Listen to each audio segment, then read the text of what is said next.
తూర్పు గోదావరి జిల్లా గోపాలపురం మండలం ఎర్రవరం గ్రామ హైస్కూల్లో మధ్యాహ్న భోజనం వికటించి నలుగురు విద్యార్థులు తీవ్ర అస్వస్థతకు లోనయ్యారు. హుటాహుటిన స్థానిక హుకుంపేట ప్రభుత్వ ఆసుపత్రికి తరలించగా పరిస్థితి విషమంగా మారడంతో మెరుగైన వైద్య సహాయం నిమిత్తం ఒకరిని తాళ్లపూడికి, మిగిలిన ముగ్గురిని గోపాలపురం ప్రభుత్వ ఆసుపత్రికి తరలించడం జరిగింది.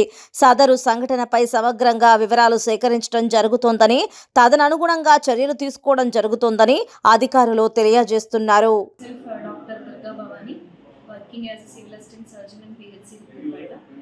ఇప్పుడు ఇవాళ చూసుకున్నట్లయితే మధ్యాహ్నం మన ఎంపీపీ స్కూల్లో చేసిన భోజనం మెనూ ప్రకారం ఇవాళ పెట్టిన ఫుడ్ పప్పు, బిర్యానీ, బంగాళదుంప విత్ బ్రింజాల్ పెట్టారటండి. దానివల్ల 39 మంది స్కూల్లో ఉన్న ఇక్కడ పిహెచ్సి హుకుంపేట హాస్పిటల్కి తీసుకొచ్చిన వాళ్ళు అయితే ఒక ముగ్గురు ఉన్నారు. దాంట్లో ఇద్దరికి ఐవి ఫ్లూయిడ్స్ స్టార్ట్ చేసాము, ఇంజెక్షన్స్ కూడా ఇచ్చాము. అదేవిధంగా ఇంజెక్షన్స్ ఇచ్చినప్పటికీ వాళ్ళు కొంచెం నీరసంగా కనిపిస్తున్నారు కాబట్టి వాళ్ళని గోపాలపురం సిహెచ్సికి రిఫర్ చేయడం జరిగింది 1 డే అబ్జర్వేషన్ కోసం. మిగిలిన పిల్లలు ఎవరైనా ఎఫెక్ట్ అయ్యారా, ఈ 7-8 మంది పిల్లలు మాత్రమేనా, ఇది ఎందువల్ల వచ్చింది అనేది తెలుసుకోవడం కోసం ఆశాలను ఫీల్డ్లోకి పంపించామండి.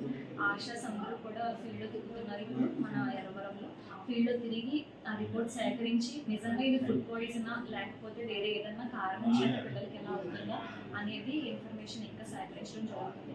అప్పటి వరకు వచ్చిన పిల్లలందరికీ కూడా ఇక్కడ హుకుంపేట పిహెచ్సిలో ట్రీట్మెంట్ ఇవ్వడం జరుగుతుంది. కాబట్టి ఎవరైనా పిల్లలకి వాంతులు, విరోచనాలు అలాంటి వాళ్ళు ఎవరైనా ఉంటే వెంటనే పిహెచ్సికి తీసుకురావాల్సిందిగా కోరుతున్నాను. Thank you.